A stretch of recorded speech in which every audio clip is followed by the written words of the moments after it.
नमस्कार साथियों, mix GK की श्रृंखला के अंदर हम कर रहे हैं अगला वीडियो। देखिए, मिक्स जीके की श्रृंखला जो चल रही है उसमें कक्षा 6 से 12 के इतिहास विषय के जो प्रश्नोत्तर है वो चल रहे हैं और ये प्रश्न व्याख्यात्मक प्रश्न है। तो यूं कहे कि ये प्रश्न न होकर एक प्रकार से गागर में सागर का काम करेंगे। तो चलिए, इसी कड़ी के अंदर हम आगे प्रश्नों को शुरू कर रहे हैं और हम आशा करते हैं कि आपको हमारे वीडियोज़ पसंद आ रहे होंगे। यदि हमारे ये वीडियोज़ प्रश्न पसंद आ रहे हैं तो प्लीज़ चैनल को लाइक करें, सब्सक्राइब करें और हाँ, आगे से आगे शेयर ज़रूर करें। चलिए, पहला प्रश्न है, प्रागैतिहासिक काल के अंतर्गत किन संस्कृतियों को रखा जाता है? देखिए, जो हमारा भारतीय इतिहास है उसको उपयोगी सामग्री के आधार पर या एक जो लिखित सामग्री है उस आधार पर 3 भागों में बांटा गया है। प्रागैतिहासिक काल, आधे ऐतिहासिक काल और ऐतिहासिक काल।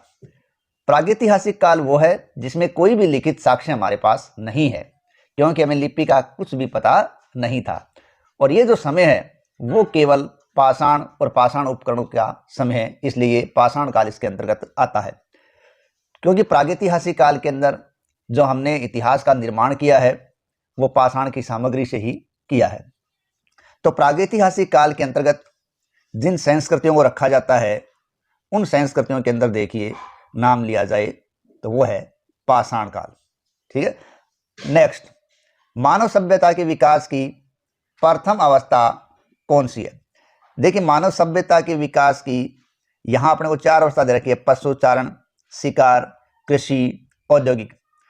देखिए, सर्वप्रथम मनुष्य है, उसको स्थायी जीवन के बारे में, पशुपालन के बारे में, खेती करने के बारे में कोई जानकारी नहीं थी।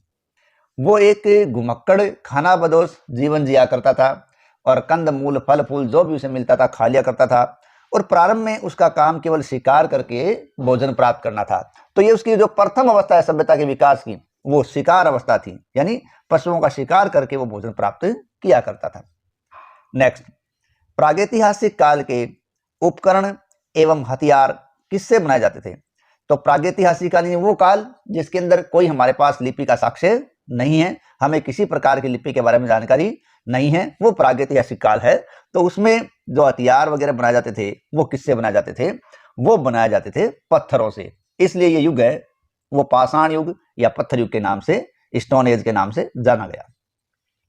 नेक्स्ट देखिए, प्राचीन मानव ने सर्वप्रथम किस पशु को पालतू बनाया?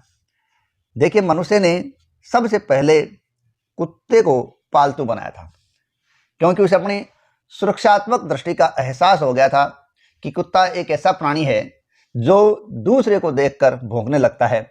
इस प्रकार जो लोग थे वो सोच सकते थे कि कोई दूसरा व्यक्ति आता है या कोई दूसरा जानवर आता है तो ऐसे में कुत्ता भौंकने लगता है, तो अगर लोग रात में सोए हुए हैं तो वो जाग जाया करते थे। तो उन्होंने इस सुरक्षात्मक दृष्टि से इसको पालतू बनाया और हम देखते हैं कि आज भी घरों के अंदर कुत्ता पाला जाता है। 5वां प्रश्न, मानव ने आग का प्रयोग सर्वप्रथम किस युग के अंदर किया था? नवपाषाण काल, ताम्रपाषाण काल, मध्य पाषाण काल, धातु युग। देखिए, आग का इस्तेमाल सबसे पहले मनुष्य ने नवपाषाण काल के अंदर किया था। देखिए, मानव सभ्यता के पाषाण काल के इतिहास को 3 भागों के अंदर बांटा गया है। ठीक है, पूरा पाषाण काल, मध्य पाषाण काल और नवपाषाण काल। तो मनुष्य को आग के बारे में जानकारी नवपाषाण काल के अंदर पता चली। नेक्स्ट, मानव ने कृषि कार्य किस युग से प्रारंभ किए? देखिए, यहां भी कृषि कार्य प्रारंभ है वो नवपाषाण युग में प्रारंभ किए थे। जैसा हम ऊपर जिक्र कर चुके हैं कि मनुष्य घुमक्कड़ और खाना बदोश जीवन जिया करता था, शिकार करके भोजन प्राप्त किया करता था। लेकिन जब उसे धीरे धीरे ये पता चला कि जिन जगहों को वो छोड़ के आ चुका है, क्योंकि उसका काम क्या था भाई, एक जगह से भोजन प्राप्त हो गया, कंदमूल फल फूल शिकार करके उनको खा लिया और आगे चला गया, और इसी प्रकार वो चलता रहता था। ये घुमक्कड़ था। लेकिन जब उसे ये एहसास हुआ कि जिन जगहों को छोड़कर वो आ चुका है उन जगहों पर वापस फल फूल कंदमूल लग गए, तब उसे इस बात का एहसास हुआ कि इन चीजों को लगाया भी जा सकता है। और जब उसने ये कार्य प्रारंभ किया खेती का, तो वो युग था नवपाषाण युग। नेक्स्ट प्रश्न अपना आता है, मानव द्वारा सर्वप्रथम किस धातु का इस्तेमाल किया गया? देखिए मनुष्य के द्वारा सबसे पहले तांबा या ताम्र धातु का इस्तेमाल किया गया। अगर हम आज के युग की बात करें तो आज का युग है वो लोह युग है। देखिए मानव सभ्यता है, उसे जिस प्रकार हमने लिपि के आधार पर प्रागैतिहासिक काल, आधे ऐतिहासिक काल और ऐतिहासिक काल के अंदर बांट रखा है, उसी प्रकार उपयोगी सामग्री की अगर बात करें तो भारतीय इतिहास को पाषाण काल, ताम्र काल, कांस्य काल और लोह काल, इन 4 भागों के अंदर बांटा गया। हालांकि मनुष्य के द्वारा सबसे पहले सामग्री बनाने के लिए पत्थर का इस्तेमाल किया गया। क्योंकि पत्थर कोई धातु नहीं है, इसलिए जब सर्वप्रथम धातु की बात आए तो तांबा मनुष्य द्वारा प्रयोग की जाने वाली प्रथम धातु है। अगला अपना प्रश्न है, मानव ने सर्वप्रथम किस फसल का उपयोग किया था? ठीक है, जौ, चावल, गेहूं, कपास। देखिए यहां मानव ने सर्वप्रथम जौ का इस्तेमाल किया गया था और जिसमें यव के रूप में ग्रंथों में इसका नाम लिया जाता है। ठीक है, यानी मानव के द्वारा सर्वप्रथम यव या जौ फसल का उपयोग किया गया था। नेक्स्ट, नवपाषाण युग में चावल की खेती का प्राचीनतम साक्ष्य कहां से मिला है? देखिए नवपाषाण युग के अंदर जब हम चावल की खेती का प्राचीनतम साक्ष्य देखते हैं तो वो क्षेत्र है कोल्डी हवा। देखो कोल्डी हवा उत्तर प्रदेश में जौनपुर के नजदीक एक पुरातात्विक स्थल है।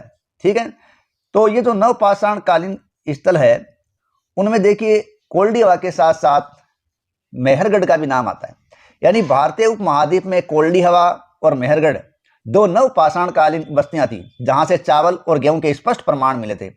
और कोल्डी हवा जौनपुर से कुछ ही दूर है और यहाँ पाषाण काल की अंतिम अवधि से मानव सभ्यता के सबसे पुराने अवशेषों यानी फसल और मवेशियों के हड्डियों के कई अवशेष है वो यहाँ से पाए गए हैं। और कोल्डी हवा भारतीय उत्तर प्रदेश में स्थित एक पुरातात्विक स्थल है। यह देवघाट के पास बेलन नदी की घाटियों में स्थित है। इसके अलावा कोल्डी हवा और मेहरगढ़ की बात करें तो दोनों बेलन नदी के विपरीत किनारे पर स्थित है। अब कोल्डी हवा में पुरातत्वविदों को चावल और कुछ खंडित हड्डियों के साक्ष्य मिले हैं। वहीं दूसरा जो मेहरगढ़ क्षेत्र आता है उसमें चावल के अलावा मवेशियों के सबूत, ठीक है, यानी मिट्टी की सतह पर खुर के निशान भी पाए गए हैं। कोल्डी हवा भारतीय उपमहाद्वीप के अन्य नवपाषाण स्थल जैसे मेहरगढ़, चिरांद और बुर्ज होम से भिन्न है क्योंकि यहाँ चावल के साथ साथ गेहूं भी पाया जाता है या पाया गया था। तो इस प्रकार ये कौन सा क्षेत्र हुआ? नवपाषाण कालीन युग का क्षेत्र हुआ कोल्डी हवा, जहां से खेती का चावल की खेती का प्राचीनतम साक्ष्य अपने को मिला है। 10वां प्रश्न है, सिंधु सभ्यता किस काल की मानी जाती है? देखिए सिंधु घाटी सभ्यता है वो सभ्यता कांस्य युगीन सभ्यता है। कौन सी सभ्यता है? सिंधु घाटी सभ्यता कांस्य युगीन सभ्यता है। ठीक है, देखिए जहां प्रागैतिहासिक काल, आधे ऐतिहासिक काल और ऐतिहासिक कालों की बात आती है, वहीं प्रागैतिहासिक काल के बाद आधे ऐतिहासिक काल आता है और आधे ऐतिहासिक काल है वो सिंधु घाटी सभ्यता का काल है क्योंकि इस समय लिपि तो है लेकिन इसको अब तक पढ़ा नहीं जा सका। और इसी समय कांस्य का भरपूर इस्तेमाल हुआ जो तांबे के अंदर मिश्र धातु के रूप में बनाया गया था। ठीक है, तो ये कांस्य काल सिंधु घाटी सभ्यता का काल है। हड़प्पा की खुदाई सर्वप्रथम कब हुई थी? देखिए हड़प्पा की खुदाई सर्वप्रथम 1921 में हुई थी। ठीक है, 1921 और अगले वर्ष 22 के अंदर देखिए मोहनजोदड़ो खोदा गया था। तो सिंधु घाटी सभ्यता का प्रथम खोजा गया स्थल क्या था? हड़प्पा था। इसलिए ध्यान रखें सिंधु घाटी सभ्यता का वास्तविक नाम भी हड़प्पा सभ्यता है, जबकि जिस सिंधु घाटी सभ्यता का नाम हम लेते हैं वो वास्तविक नाम न होकर एक प्रचलित नाम है। अगला देखिए सिंधु घाटी 12वां प्रश्न है, निम्न में से किस स्थल को मृतकों का टीला कहते हैं? ठीक है, देखिए हड़प्पा, धोलावीरा, मोहनजोदड़ो और कालीबंगा। देखिए मोहनजोदड़ो है वो सिंध भाषा का शब्द है और वो वर्तमान पाकिस्तान के सिंध इलाके में मिला है। मोहनजोदड़ो का मतलब होता है मृतकों का टीला, प्रेतों का टीला, भूतों का टीला। ठीक है, तो इस प्रकार मोहनजोदड़ो जो हड़प्पा के बाद 1922 में प्राप्त हुआ दूसरा स्थल है उसका शाब्दिक अर्थ है मृतकों का टीला। तो इसी के साथ अपनी आज की प्रश्नोत्तरी समाप्त होती है। आशा आपको पसंद आया होगा। धन्यवाद।